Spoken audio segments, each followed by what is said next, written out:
Hey everyone, my name is Stephen Cabral. I am this week's studio visitor artist for I Like Your Work. I am an artist who lives in Somerville, Mass, which is near the Boston area. And the medium I work mostly is acrylic, but I also incorporate other medium into my work. And the other medium could be crayons, marker, mask, flash, fabric, paper, like all sorts of stuff.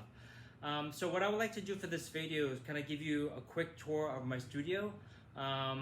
So I would love to show you what I'm working on and some of the newer body work that I have created in the past 6 months.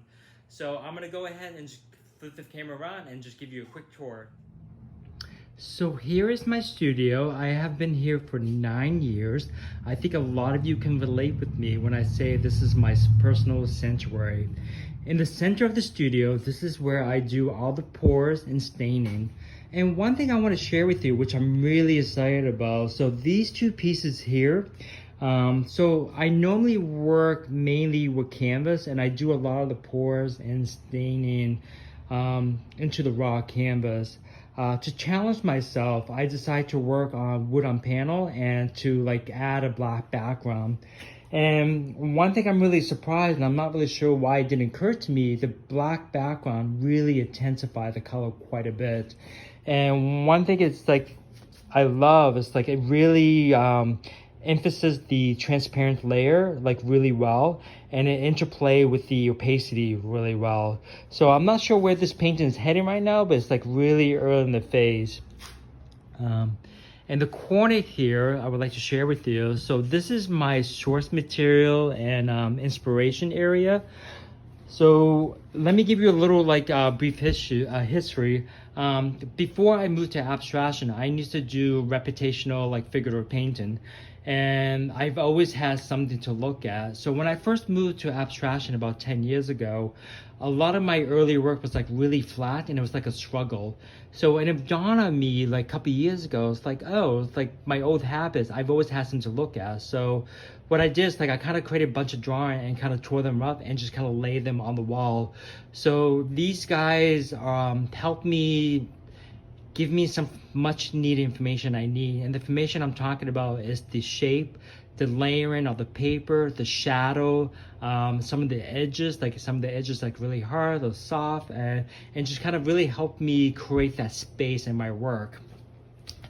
Back here, this is 3 of my new paintings I completed, I would say maybe early this year.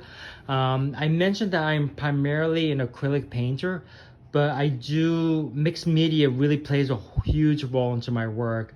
So these 3 paintings, a lot of it has like layers of paper, fabric, crayons, markers.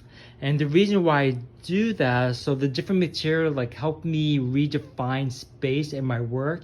It kind of creates a very interesting conversation and dialogue into the painting.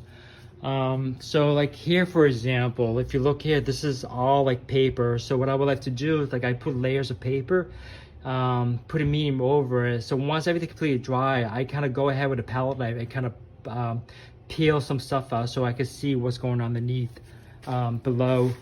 So that is one thing that's really important in my work. Like I don't want all of my pieces to look exactly the same. I want each piece to have their own unique perspective, their own unique dialogue, and their own unique spaces. So that is what's going on here. Finally, over here, this is my largest piece. So the piece on the upper right hand corner, I just finished this about few weeks ago, so I'm very happy with this is where it is right now. So the space here is really interesting. You could tell the space here is really decursive. It doesn't make any sense, so it's a little weird, which I love about it. The surface is really interesting too, so some areas really gloss, some areas matte. I have incorporated paper into this, crayons and flash. So the other pieces I'm still working on. I'm not really sure where it's headed right now, but I can tell you it is on the verge of becoming something. What if that something is, I am not really quite sure yet, but it does need like 1 or 2 elements to really just tie these pieces together. So this is pretty much what I have to say about my space and my current work. So I kind of want to thank you all for hanging out with me and taking the time to listen to me. So thank you. Have a great day.